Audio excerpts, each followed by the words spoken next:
فلسطین یہ صرف آج کا مسئلہ نہیں بلکہ پچھلے 3000 سال سے اس سٹی کو قبضہ کرنے کی لڑائی چل رہی ہے۔ آج سے 3300 سال پہلے اللہ نے موسیٰ علیہ السلام کو حکم دیا کہ بنی اسرائیل یہودی کو ایجپٹ میں فرعون کی غلامی سے نکال کر آزاد کر دو، اور پھر بہت مشکل سے فرعون نے آخر بنی اسرائیل کو آزاد کر دیا، جس کے بعد موسیٰ علیہ السلام بنی اسرائیل کو لے کر فلسطین کے پاس آئے اور کہا کہ اس سٹی پر حملہ کرو، لیکن بنی اسرائیل نے کہا کہ آپ اور آپ کا رب جا کر لڑیں، ہم یہ لڑائی نہیں کرنے والے، جس کی وجہ سے اللہ نے 40 سال تک انہیں اس ڈیزرٹ میں رہنے کی سزا دی، جدھر موسیٰ علیہ السلام پر آسمانی کتاب تورات نازل ہوئی۔ اور اس تورات کے پہلے chapter the book of Genesis میں کلیئرلی لکھا ہے، صاف صاف لکھا ہے کہ یہ علاقہ فلسطین اللہ نے صرف اور صرف ابراہیم علیہ السلام کی اولاد کے لیے رکھا ہے، جس کی وجہ سے آج تک یہ جتنی لڑائیاں چل رہی ہیں یہ اس لیے ہے کیونکہ یہودی یہ کلیم کرتے ہیں کہ تورات کی اس آیت کے مطابق جروسلم اور فلسطین پر صرف اور صرف بنی اسرائیل کا حق ہے، کیونکہ بنی اسرائیل ابراہیم علیہ السلام کی اولاد اسحاق علیہ السلام کی اولاد میں سے ہے، اینڈ اٹ میک سینس، تب تو ان کو ملنا چاہیے۔ لیکن تورات میں لکھا ہے کہ یہ علاقہ ابراہیم علیہ السلام کی اولاد کے لیے، صرف اسحاق علیہ السلام کی اولاد کے لیے نہیں۔ ابراہیم علیہ السلام کے ایک نہیں بلکہ 2 بیٹے تھے، اسحاق اور اسماعیل۔ اسحاق علیہ السلام was the father of بنی اسرائیل، بٹ اسماعیل علیہ السلام کو عربوں کا فادر سمجھا جاتا ہے، اور یہ بات صرف ہم نہیں، ایون یہودی بھی اس بات کو مانتے ہیں۔ تو انہی کی کتاب تورات کے مطابق فلسطین پر صرف اسحاق علیہ السلام کی اولاد کا حق نہیں ہے بلکہ اسماعیل علیہ السلام کی اولاد عربوں کا بھی حق ہے۔ موسیٰ علیہ السلام کے ساتھ 40 سال ڈیزرٹ میں رہنے کے بعد آخر بنی اسرائیل نے یوشع جاشوا کی لیڈرشپ میں فلسطین کو فتح کر لیا، لیکن کچھ ہی عرصے بعد یہ سٹی ان کے ہاتھ سے دوبارہ نکل گئی، اور پھر اگلے 300 سال تک بنی اسرائیل اس سٹی کو دوبارہ حاصل نہیں کر سکے۔ لیکن 300 سال بعد بنی اسرائیل نے داؤد علیہ السلام کی لیڈرشپ میں اس سٹی جروسلم کو دوبارہ فتح کر لیا، اور ان کے بیٹے سلیمان علیہ السلام نے یہاں پہلی دفعہ اللہ کی عبادت کے لیے ایک مسجد، ایک ٹیمپل بنایا۔ سلیمان علیہ السلام کے بعد یہودیوں نے فلسطین اور جروسلم پر 400 سال تک حکومت کی، لیکن 400 سال بعد بیبلون عراق میں ایک بہت ہی طاقتور امپائر بن چکی تھی، جس کے بادشاہ بخت نصر نے اپنی امپائر کو بڑھانے کے لیے فلسطین پر حملہ کر دیا اور جروسلم کو تباہ و برباد کر دیا، اور اس کے اندر ہزاروں یہودیوں کو شہید بھی کیا، اور اس ٹیمپل کو بھی تباہ کر دیا جو سلیمان علیہ السلام نے بنایا تھا۔ اور جتنے یہودی زندہ بچ گئے تھے ان ساروں کو غلام بنا کر اپنے کیپٹل بیبلون عراق لے گیا، اور 70 سال تک یہودی عراقیوں کی غلامی کرتے رہے۔ لیکن 70 سال بعد عراق پر ایران کے ایک بہت ہی نیک بادشاہ سائرس دا گریٹ نے حملہ کر دیا، جسے ہم ذوالقرنین کے نام سے جانتے ہیں۔ سائرس دا گریٹ نے عراق کی اس حکومت کو فتح کر لیا، اور یہاں جتنے بھی یہودی تھے ان ساروں کو واپس فلسطین بھیجا، اور انہیں فنڈز بھی دیے کہ واپس جا کر سلیمان علیہ السلام کے ٹیمپل کو دوبارہ بنا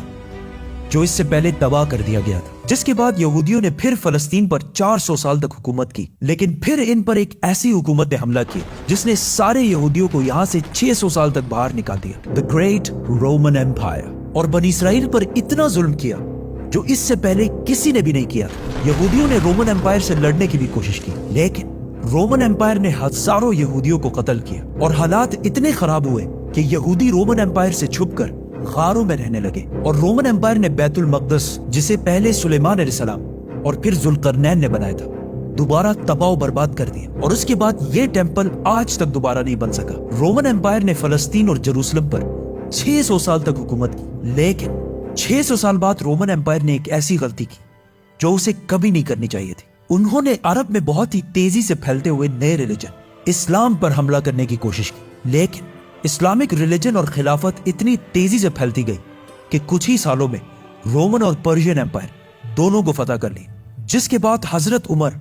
دنیا کے سب سے طاقتور بادشاہ بن گئے، جن کی حکومت الیگزینڈر دی گریٹ کی امپائر سے بھی بہت بڑی تھی۔ آخر مسلمان رومن امپائر کو فتح کرتے کرتے جروسلم کے دروازے تک پہنچے۔ رسول اللہ صلی اللہ علیہ وسلم نے پہلے ہی کہہ دیا تھا کہ مسلمان ایک دن جروسلم ضرور فتح کریں گے۔ اب مسلمانوں کے پاس 2 آپشن، یا تو جروسلم کو اسی طرح تباہ کیا جائے جو اس سے پہلے باقی بادشاہوں نے کیا تھا، اور یا اس کا سیج محاصرہ کر لیں۔ آخر 6 مہینے بعد جروسلم کے گورنر سفرونیس نے کہا کہ میں یروشلم صرف ایک ہی شرط میں مسلمانوں کے حوالے کروں گا کہ مسلمانوں کے بادشاہ عمر خود آ کر مجھ سے ملے۔ تو خالد بن ولید رضی اللہ تعالیٰ عنہ نے سوچا کہ اب مسلمانوں کے امیر المومنین کو کیوں ڈسٹرب کیا جائے، تو وہ خود عمر بن کر سفرونیس سے ملنے گئے، کیونکہ خالد بن ولید رضی اللہ تعالیٰ عنہ کی اپیرنس بالکل حضرت عمر سے ملتی جلتی تھی اور دونوں کی ہائٹ بھی بالکل سیم تھی، آلموسٹ 7 فٹ۔ لیکن وہاں ایک شخص حضرت عمر سے پہلے ہی مل چکا تھا، تو انہوں نے کہا کہ یہ حضرت عمر نہیں ہو سکتا، تو مجبوراً خالد بن ولید رضی اللہ تعالیٰ عنہ کو حضرت عمر،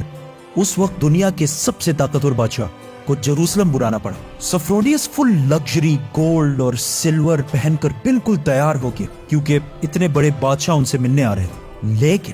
سفرونیس اور پورا جروسلم یہ دیکھ کر حیران ہو گیا کہ بادشاہ کا غلام اونٹ پر بیٹھا ہوا ہے اور بادشاہ خود بالکل عام کپڑوں میں پیدل چل کر آ رہا ہے۔ یہ منظر جروسلم والوں کے لیے بہت شاکنگ تھا، کیونکہ اس سے پہلے جب بھی کسی بادشاہ نے جروسلم پر فتح حاصل کی، اس نے اس سٹی کو تباہ و برباد کر دیا تھا اور یہاں کی گلیوں کو خون سے بھر دیا تھا۔ لیکن اب یہ ایک بادشاہ آیا ہے جو ان ساروں سے زیادہ طاقتور ہے، لیکن بغیر کسی فوج کے اور بالکل عام کپڑوں میں۔ ایسا اس سے پہلے کبھی بھی نہیں ہوا تھا۔ حضرت عمر نے سارے ریلیجنز کو آزادی دی اور بغیر کوئی خون بہائے سفرونیس نے جروسلم کو حضرت عمر کے حوالے کیا، لیکن انہوں نے ایک شرط یہ بھی رکھی کہ مسلمان یہودیوں کو جروسلم آنے کی اجازت نہیں دیں گے۔ لیکن حضرت عمر نے اس کی یہ شرط نہیں مانی اور یہودیوں کو بھی بیت المقدس آنے کی اجازت دی، اور اس طرح پہلی دفعہ جروسلم ابراہیم علیہ السلام کے بیٹے اسماعیل علیہ السلام کے اولاد کے پاس آیا۔ اس کے بعد آلموسٹ 350 سال تک مسلمان، کرسچن اور یہودی جروسلم میں بالکل پیس اور امن کے ساتھ رہنے لگے۔ لیکن پھر 350 سال بعد کرسچنز نے پورے یورپ سے فوج جمع کر کے جروسلم پر دوبارہ حملہ کر دیا۔ اس وقت مسلمانوں کے آپس میں بہت لڑائیاں چل رہی تھی، جس کا فائدہ اٹھا کر کروسیڈرز نے آسانی سے جروسلم کو فتح کر لیا، اور جروسلم فتح کرنے کے بعد مسلمانوں اور یہودیوں پر انبلیویبل ظلم کیا اور ہزاروں مسلمانوں اور یہودیوں کو شہید کر دیا، اور مسجدوں اور سینیگوگز کو بھی تباہ کر دیا۔ اور ہسٹری میں لکھا ہے کہ کروسیڈرز نے جروسلم کی گلیوں کو مسلمانوں کے خون سے بھر دیا تھا، اور ایون مسجد اقصی کو بھی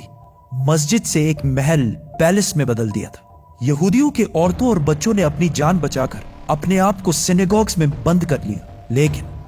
کروسیڈرز نے ان سارے بلڈنگز کو آگ لگا دی اور ان کے بچوں اور عورتوں کو زندہ جلا دیا۔ اور یہ سب صرف ہم نہیں کہتے،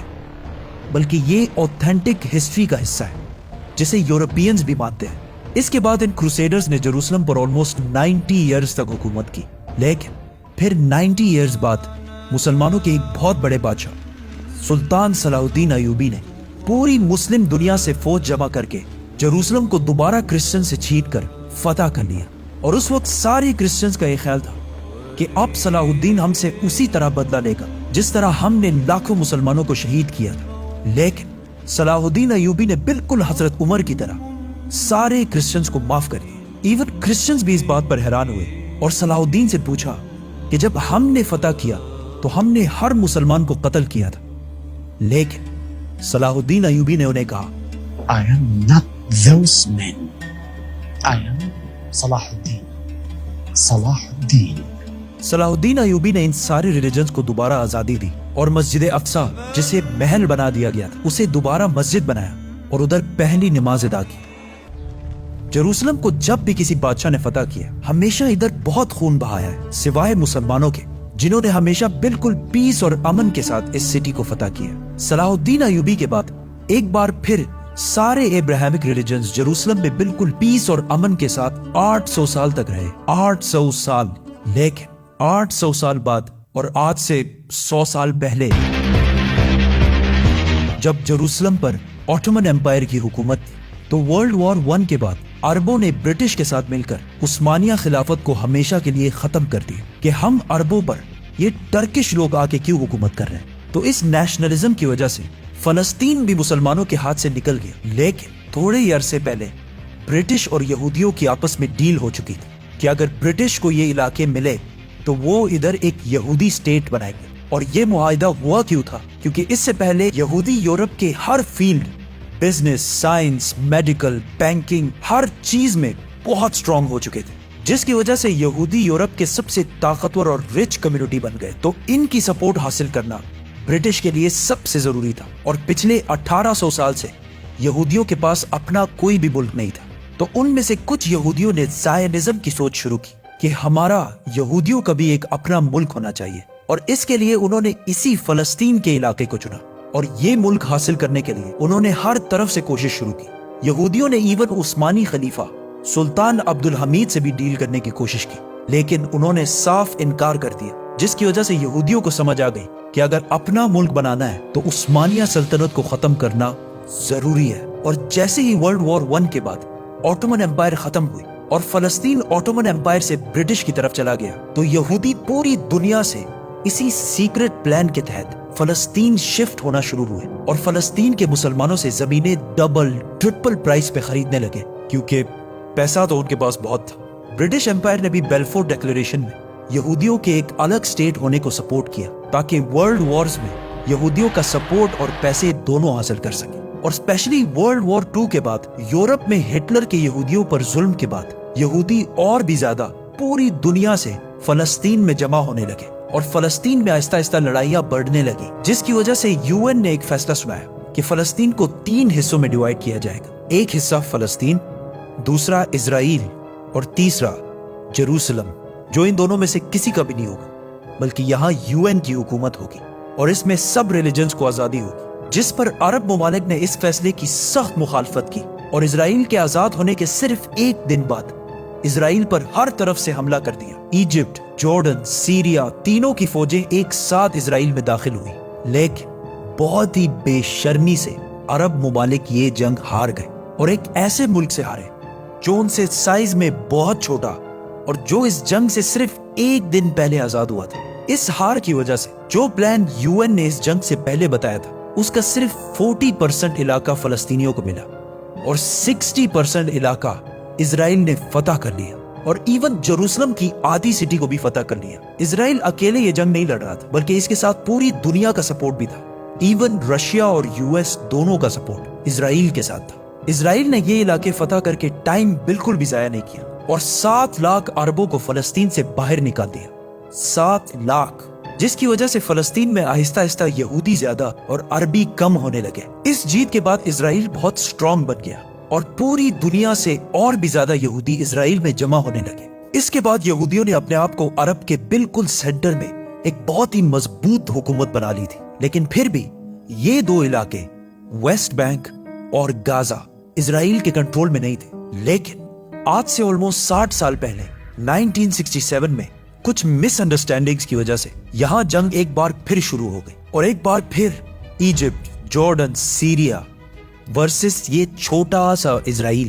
لیکن صرف 6 دنوں میں اسرائیل نے ان تینوں ملکوں کو ہرا دیا اور صرف 6 دنوں میں اسرائیل نے اپنا سائز 3 گنا بڑھا لیا. عرب ممالک دوبارہ اپنے سے ایک بہت ہی چھوٹے ملک سے بہت ہی بری طرح ہار گئے. یہ ایسا ہے کہ آج خبیب حزب اللہ سے ہار جائے اور وہ بھی 2 مرتبہ. عرب ممالک کے 2 دفعہ اسرائیل سے ہارنے کے بعد ان کی عوام اپنے نیشنلسٹ حکمرانوں کے خلاف ہو گئے اور نیشنلزم، قومیت کو چھوڑ کر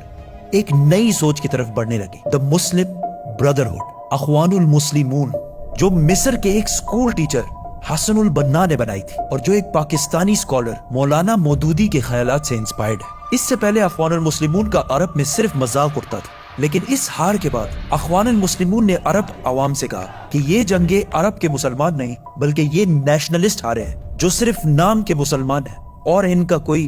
جس کے بعد عرب کی عوام اس نئے سوچ مسلم بردرہڈ کی طرف آنے لگی. حماس بھی اسی اخوان المسلمون سے انسپائرڈ ایک گروپ ہے، لیکن اخوان المسلمون وائلنس کے خلاف. اس جیت کے بعد اسرائیل نے ویسٹ بینک، گازا اور جیروسلم سب پر قبضہ کر لیا اور آج تک یہ سارے علاقے اسرائیل سے دوبارہ کوئی بھی نہیں چھین سکا.